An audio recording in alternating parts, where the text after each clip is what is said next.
जय Hind friends. Current affairs की series में आज हम जिस टॉपिक को लेकर के उपस्थित हुए हैं आपके सामने वो भारतीय सामाजिक व्यवस्था का एक दुष्परिणाम कहिए या राजनीतिक व्यवस्था का एक अवसर कहिए, कुछ भी कह सकते हैं आप। क्योंकि खास करके एक चुनावी माहौल में और जब राजनीतिक सत्ता हथियाने की बात हो तो उसके एक माध्यम के रूप में जाति हमेशा एक मुद्दा रहा है। और उसी परिप्रेक्ष्य में महाराष्ट्र गवर्नमेंट ने जाति आधारित आरक्षण से संबंधित एक विधेयक पारित किया। उसी सिलसिले में ये करंट न्यूज में रहा है। तो आज का जो हमारा टॉपिक है वो है जाति आधारित आरक्षण, कास्ट बेस्ड रिजर्वेशन।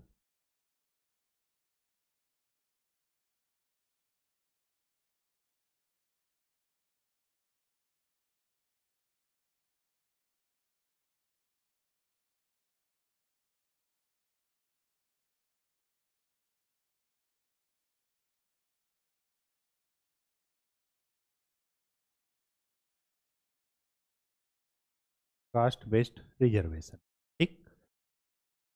न्यूज में ये था कि महाराष्ट्र गवर्नमेंट ने सामाजिक एवं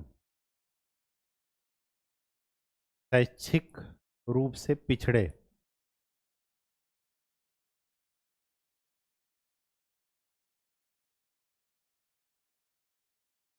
मराठा समुदाय को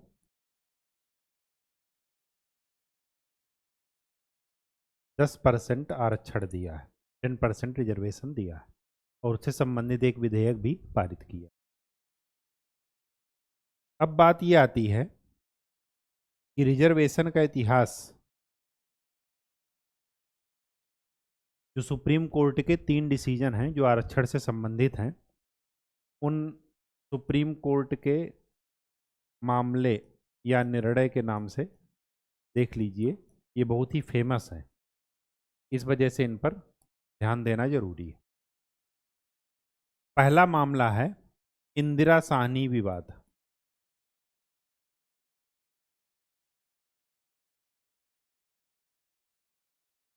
ये 1992 का मामला है। इसी में सुप्रीम कोर्ट ने आरक्षण को वैध ठहराया था कि आरक्षण जो गवर्नमेंट दे रही है सामाजिक उत्थान के लिए वो सही है, ठीक। और यहाँ पर दो अवधारणाएं सामने आई। पहली अवधारणा ये है कि आरक्षण की सीमा तय की गई यहाँ पर, और वो सीमा क्या है? 50%। और दूसरी बात यह है कि क्रीमी लेयर का सिद्धांत यहाँ पर प्रस्तुत किया गया। मतलब उन वर्गों में से भी जिनको आरक्षण मिल रहा है, अगर उनमें भी क्रीमी लेयर का सिद्धांत लागू होगा। क्रीमी लेयर का मतलब ये हुआ कि कोई अगर सरकारी नौकरी में हो, कोई संवैधानिक पद में हो, तो उसके बच्चों को आरक्षण नहीं मिलेगा, ठीक। अगर 8 लाख से ज़्यादा इनकम है ईयरली तब नहीं मिलेगा। शहर में 100 गज का कोई मकान है तब नहीं मिलेगा। गांव में पक्का मकान है तब नहीं मिलेगा। ये सारी चीज़ें जो है क्या है? क्रीमी लेयर के सिद्धांत में है। क्वालिटी में आप लोग पढ़ेंगे, ये मोटा मोटा यहाँ पर ध्यान में देना है। इंदिरा साहनीवाद 1992 में। इसके बाद क्या हुआ? एम नागराज का मामला 2006। इसमें सुप्रीम कोर्ट ने रिजर्वेशन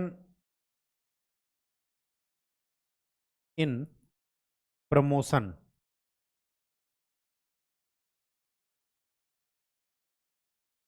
पदोन्नति में आरक्षण के लिए 3 मानदंड निर्धारित किए कि अगर प्रमोशन में सरकार आरक्षण दे रही है तो उसको 3 चीजें पूरी करनी होगी। पहला, जो पिछड़े वर्ग हैं, SC ST, उनका मात्रात्मक डाटा, क्वांटिटेटिव डाटा प्रस्तुत करना होगा कि उनका प्रतिनिधित्व ऊपर कितना है और कितने लोग जो है नीचे तबके में हैं, लोअर पोस्ट पर, ताकि प्रमोशन पर क्या किया जा सके, इक्वलिटी बनाई जा सके। ठीक। और दूसरा, अपर्याप्त प्रतिनिधित्व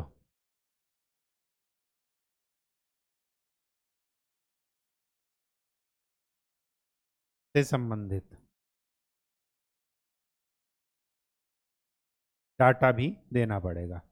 सार्वजनिक क्षेत्र में ये बताना पड़ेगा कि ऊपर के तबके पर प्रमोशन में आरक्षण क्यों जरूरी है, ताकि जो है ऊपरी तबके पर जो है उनका पर्याप्त प्रतिनिधित्व का डाटा जो है वो कलेक्ट करना पड़ेगा और बताना पड़ेगा कि लोअर लेवल पर जिस हिसाब से इनकी जनसंख्या है उस हिसाब से उनको उच्च पद जो है नहीं मिले हुए।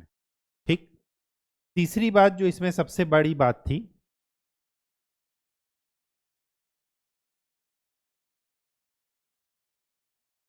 वो क्या थी,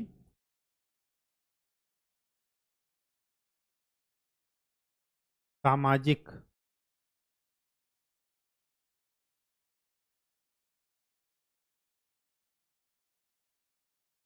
उत्थान का माध्यम इसको बताया गया,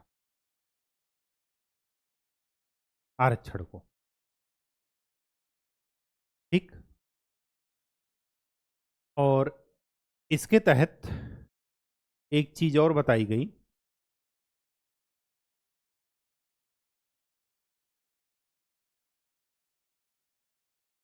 वो क्या बताया गया कि यहीं पर लिख लीजिएगा कि समग्र प्रशासनिक दक्षता, इस पर जो है इसका ध्यान रखा जाए। मतलब आरक्षण देने से ऐसा ना हो कि डिपार्टमेंट काम करना बंद कर दे या उसके काम करने पर कोई फर्क आए। ये तीन चीजें आपको ध्यान में रखनी। अब क्या हुआ, इसके बाद एक तीसरा मामला है जिसको बोलते हैं जनरल सिंह।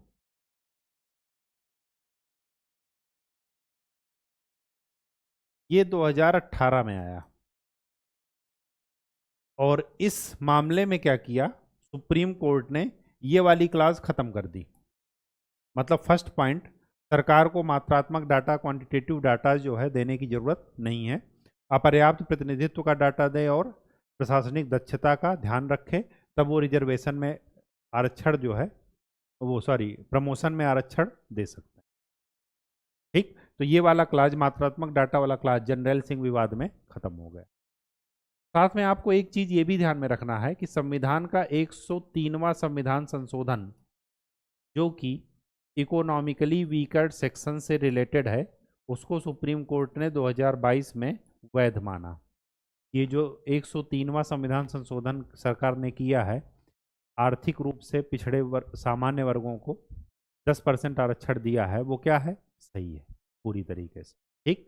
जबकि पहले इंदिरा साहनी मामले में भी इसको अपोज किया गया था कि आर्थिक रूप से आरक्षण नहीं दे सकते। क्यों? क्योंकि आरक्षण आर्थिक रूप से उत्थान का एक तरीका नहीं है, सामाजिक उत्थान का एक तरीका है। इस आधार पर उसको क्या किया गया, खारिज किया गया। लेकिन बाद में 2022 में सुप्रीम कोर्ट ने यह माना कि सरकार ने जो 103वां संविधान संशोधन है वो बिल्कुल सही किया है। ऑब्जेक्टिव क्वेश्चन में ध्यान में रखिएगा, 103वां संविधान संशोधन किससे रिलेटेड है, ईडब्ल्यूएस आरक्षण। ठीक। चलिए अब देखते हैं कि जातिगत आरक्षण की मांग क्यों हो रही है, क्या कारण है कि जातिगत आरक्षण की मांग हो रही है।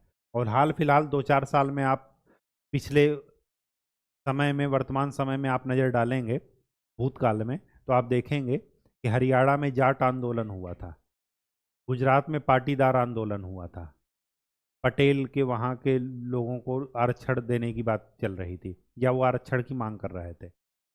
महाराष्ट्र में मराठा समुदाय, ठीक। तो हाल फिलहाल ये है कि जातिगत आधार पर आरक्षण की मांग क्यों जो है दिन प्रतिदिन बढ़ रही है, उसके कारण क्या है? तो कुछ कारण ध्यान में रखिएगा। पहला है स्ट्रक्चरल, संरचनात्मक। दूसरा है सामाजिक।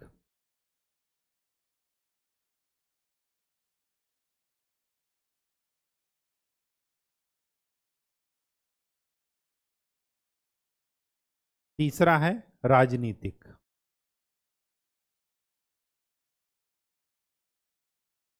संरचनात्मक में क्या है? संरचनात्मक में ये है कि हमारे पास जो बेरोजगार युवा हैं, इनके साथ दो प्रॉब्लम है। पहली प्रॉब्लम, एक तो कौशल का अभाव है। कौशल का अभाव इस वजह से कह रहे हैं क्योंकि जिस हिसाब का कौशल आज के उद्योगों में चाहिए वैसा इनके पास है नहीं, ठीक। क्यों? क्योंकि शिक्षा को हमने इंडस्ट्री से रिलेट नहीं किया, बस पढ़ाते चले गए। ये नहीं बताया कि किस लिए पढ़ना है, किसके लिए पढ़ना है, इस पढ़ाई का आगे यूज होगा या नहीं होगा, या किस रूप में यूज करना है। स्किल पढ़ा करके तोता बना दिए, लेकिन उसमें स्किल नहीं है युवा। और दूसरी बात, जो कृषि है, इसमें उतना लाभ नहीं है, उतना इसके पास कैपेसिटी नहीं है कि वो इन सारे बेरोजगार युवा को अपने अंदर समाहित कर सके या इंक्लूड कर सके।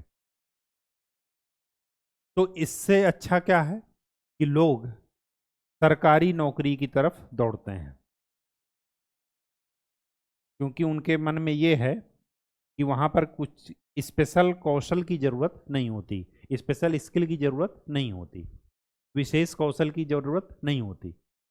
तो उनके लिए सबसे अच्छा माध्यम क्या है? सरकारी नौकरी। और सरकारी नौकरी के लिए वो सबसे अच्छा माध्यम क्या ढूंढते हैं कि सामाजिक और आर्थिक पिछड़ापन अगर मिल जाए तो आरक्षण मिल जाएगा। तो सामाजिक आर्थिक पिछड़ेपन का बहाना लेकर के वो क्या करते हैं? आरक्षण की मांग करते हैं। यह है संरचनात्मक कारण, ठीक। अब अगर ये संरचनात्मक कारण है, तो अगर इसको आपको दूर करना है तो संरचनात्मक तरीके से ही दूर होगा। तो क्या संरचनात्मक तरीका है? युवा को कौशल दिया जाए, आज के उद्योग के हिसाब से वो काम करने लायक हो, खाली डिग्री का पुलिंदा ना बांधे। और दूसरी बात कि कृषि हो, उद्योग हो, इनमें क्या है? रोजगार को बढ़ावा दिया जाए। टैक्स पॉलिसी लाई जाए कि लोग क्या है? उद्यमी बने। ऐसी टैक्स पॉलिसी लाया जाए, टैक्स में उनको क्या दिया जाए? छूट दिया जाए, ठीक। बात समझ में आ गई? और शिक्षा और इंडस्ट्री को, उद्योग को आपस में क्या किया जाए? जोड़ा जाए। शिक्षा उद्योगों के हिसाब से दी जाए कि हमारे पास आगे युवा जिस उद्योग में काम करेंगे वहाँ पर कौन सी स्किल की ज़रूरत है, उसको बेसिक लेवल से ही समझाया जाएगा। तो फिर जो पढ़ करके वो डिग्री लेकर के निकलेंगे तो बेरोजगार नहीं रहेंगे, ठीक। सामाजिक, सामाजिक में दो चीज़ें ध्यान में रखिए। एक तो है अपवंचन।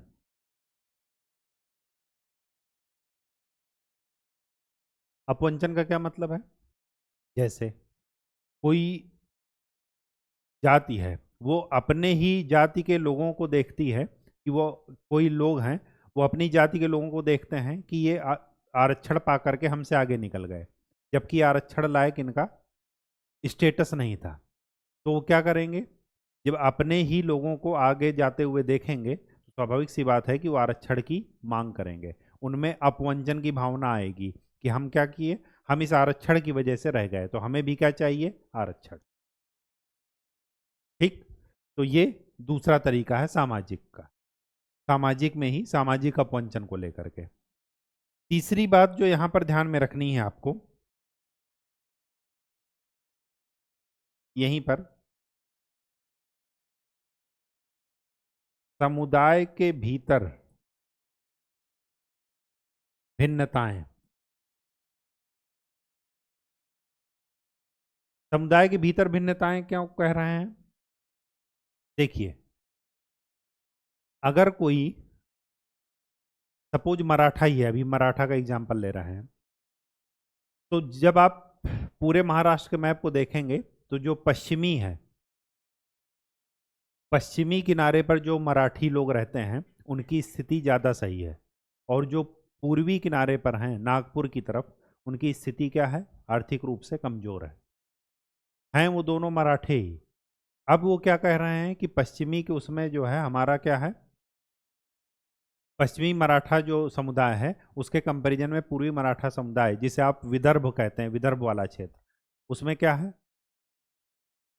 गरीबी या आर्थिक रूप से उतना सशक्त नहीं है जितना कि पश्चिमी समुदाय है। तो एक ही समुदाय में डिस्क्रिमिनेशन हो गया, भिन्नताएं हो गई। अब उसका सोल्यूशन वो क्या निकाल रहे हैं कि पश्चिमी लोग आगे बढ़ रहे हैं तो हम जो है आरक्षण लेकर के आगे बढ़ेंगे, जबकि इनको नहीं पता है कि आरक्षण का लाभ वही उठाएगा जो उस दौड़ में आगे होगा। अगर क्रीमी लेयर से वो बाहर नहीं है तो स्वाभाविक सी बात है, आप देखिए आरक्षण में यही तो मांग हो रही कि उसको तार्किक किया जाए, जो वर्टिकल है वो वर्टिकल ना होकर के हॉरिजॉन्टल दिया जाए। एक पीढ़ी को अगर आरक्षण मिल गया तो अगली पीढ़ी को आरक्षण ना दिया जाए, ताकि आरक्षण में क्या हो जाए, बाकी लोगों को फायदा मिले। जिस समुदाय के लिए, जिस पर्पज के लिए हम आरक्षण लाए थे उसका उत्थान तो हो। यहाँ पर एक ही परिवार का उत्थान होता चला जा रहा है क्योंकि वो लगातार आरक्षण का लाभ ले रहा है। ठीक, तो इस एक ही समुदाय के भीतर विभिन्नताएं में सबसे अच्छा एग्जाम्पल विदर्भ का मराठवाड़ा क्षेत्र, जिसकी वजह से मराठा आंदोलन की नींव पड़ी।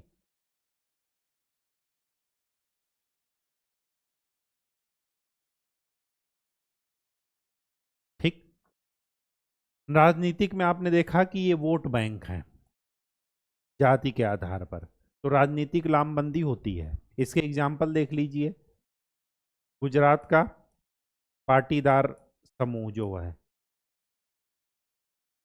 हरियाणा का जाट समुदाय आरक्षण की मांग कर रहे हैं, महाराष्ट्र में मराठा का देख ही लिया आप।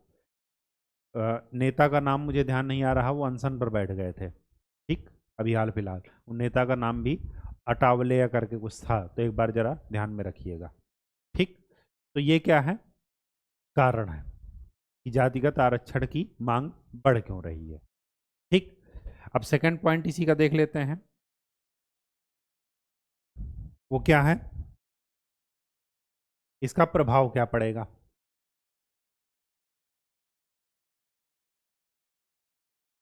तो प्रभाव दो तरीके से पड़ेगा, एक तो सामाजिक उत्थान, यही पर्पज था आरक्षण देने का। आर्थिक सशक्तिकरण होगा।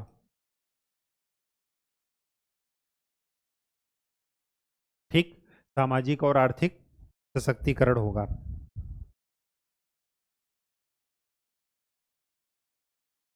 सामाजिक न्याय सुनिश्चित होगा।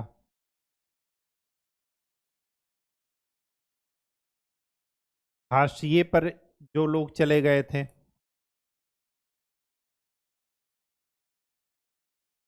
उन लोगों का भी विकास, समाज की मुख्य धारा में शामिल होंगे वो।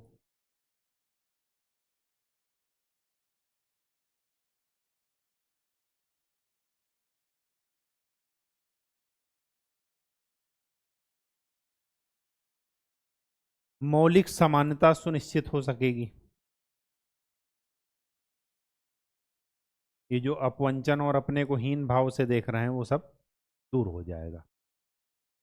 ये इसके क्या हैं, समग्र रूप से प्रभाव हैं। लेकिन ये प्रभाव तभी काम आएंगे जब आप एक ही चीज को, एक ही पीढ़ी को आप आरक्षण देते हुए मत जाइए एक ही परिवार में, उसको हॉरिजॉन्टली डिस्ट्रीब्यूट कीजिए वर्टिकल की बजाय।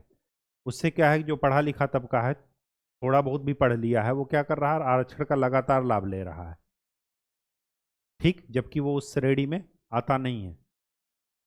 ठीक, तो उसका क्या किया जाए, तार्कीकरण किया जाए, रेशनलाइजेशन किया जाए।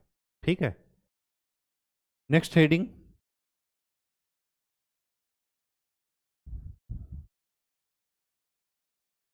जातिगत आरक्षण से संबंधित मुद्दे।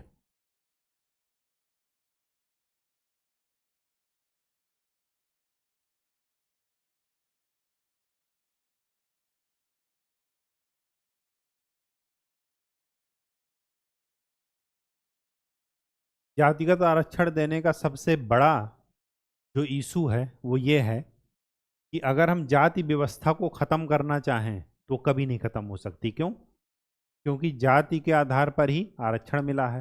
तो जिसको आरक्षण मिला है वो अपनी जाति को छोड़ना नहीं चाहेगा, पकड़े रहना चाहेगा। ठीक, तो जाति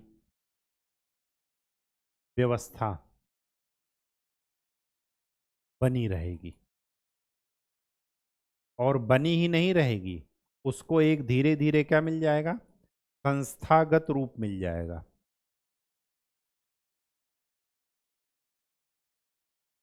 परमानेंट प्रेजेंट रहेगी। ठीक, ये सबसे बड़ी समस्या है जाति आधारित आरक्षण देने का।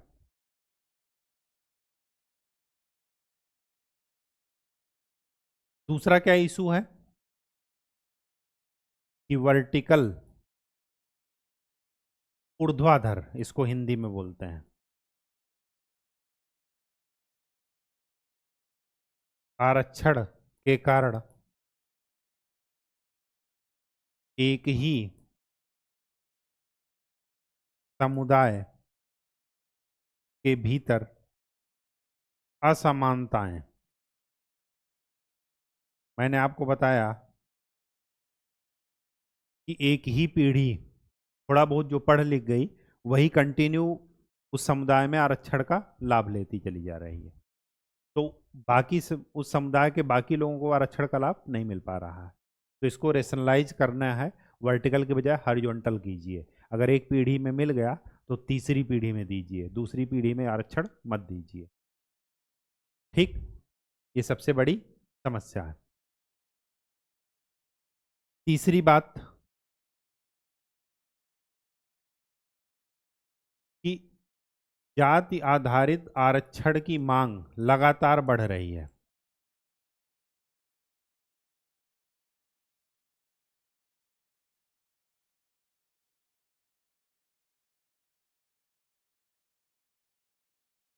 ये लगातार क्या है, बढ़ रही है। और इसका एग्जाम्पल दे दीजिएगा, गुजरात का पाटीदार समूह, हरियाणा के जाट, आंध्र प्रदेश में रेड्डी समुदाय। ठीक, ये कंटिन्यू क्या कर रहे हैं, जाति आरक्षण को प्रमोट कर रहे हैं, मांग कर रहे हैं कि हमें भी जाति के आधार पर आरक्षण दिया जाए। ठीक, और सबसे बड़ी बात इसमें यह है, एक पॉइंट और लिख लीजिए, कि सामाजिक आर्थिक पिछड़ापन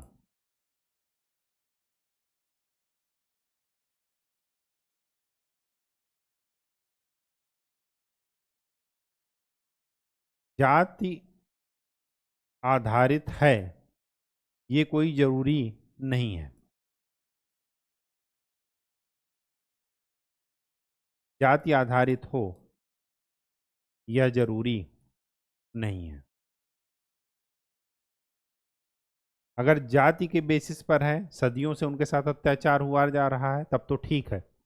लेकिन जो शक्ति संपन्न लोग हैं फिर भी वो जाति आरक्षण की मांग कर रहे हैं, और उनमें सबसे अच्छा एग्जाम्पल क्या है, हरियाणा के जाट और गुजरात का पाटीदार समूह। ये काफ़ी संपन्न लोग हैं, फिर भी जाति के आधार पर आरक्षण मांग रहे हैं। तो सामाजिक आर्थिक पिछड़ापन कोई ज़रूरी नहीं है कि जाति आधार पर ही हुआ हो सकता है कि वो शैक्षणिक लेवल पर हुआ हो, उनको अच्छी एजुकेशन ना मिली हो सकता है कि वो आर्थिक रूप से कमज़ोर हो, इकोनॉमी कब में अगर आपका इकोनॉमिकली स्ट्रांग रहेंगे तो स्वाभाविक सी बात है कि सोसाइटी में आपका वर्चस्व स्ट्रांग रहेगा। ठीक, बात समझ में आ गई। तो ये सारी चीज़ें इससे इस रिलेटेड इश्यूज हैं। अब अगर इश्यूज आपको पता चल गए तो आप सोल्यूशन निकाल लेंगे। तो आगे की राह क्या हो कि वर्टिकल की बजाय हॉरिजॉन्टल बात की जाए, उसका तार्कीकरण किया जाए और संरचनात्मक जो कारण है जाति आधारित आरक्षण मांगने का, उस संरचनात्मक कारण को दूर किया जाए। कैसे दूर करेंगे? इंडस्ट्री को प्रमोट करके, औद्योगिक क्रांति को प्रमोट करके। ठीक, जब आपको बताया गया है कि अगर औद्योगिक क्रांति होगी, इंडस्ट्रियलाइजेशन होगा, औद्योगिकरण होगा, तो स्वाभाविक सी बात है कि एक मध्य वर्ग पैदा होगा, मिडिल क्लास, जिसको ना जाति से मतलब है ना धर्म से मतलब है, जिसको अपने लाइफ इम्प्रूवमेंट का मतलब है, अपने बच्चों की अच्छी शिक्षा से मतलब है, अच्छा खाना पीना से मतलब है, अच्छे स्वास्थ्य से मतलब है, अच्छी शिक्षा से मतलब है, उससे मतलब रहेगा। वो जाति और धर्म को पीछे छोड़ देगा। तो संरचनात्मक अगर कारण आपके पास पता है तो स्वाभाविक सी बात है उसका सोल्यूशन भी संरचनात्मक होना चाहिए। ठीक, कृषि को लाभकारी क्षेत्र में परिवर्तित कीजिए, इन्वेस्टमेंट, निवेश वो करके, इन्वेस्टमेंट दे करके। उसके बाद उद्योगों को बढ़ावा दीजिए, औद्योगिकरण को बढ़ावा दीजिए, ताकि जाति और धर्म पीछे चला जाए। ठीक, तो ये सब चीज़ें आप ध्यान में रखिए। नेक्स्ट लेक्चर में हम लोग किसी नए टॉपिक के साथ मिलते हैं। तब तक के लिए रिवीजन कीजिए, बार बार प्रीवियस ईयर क्वेश्चन सॉल्व करते रहिए। धन्यवाद।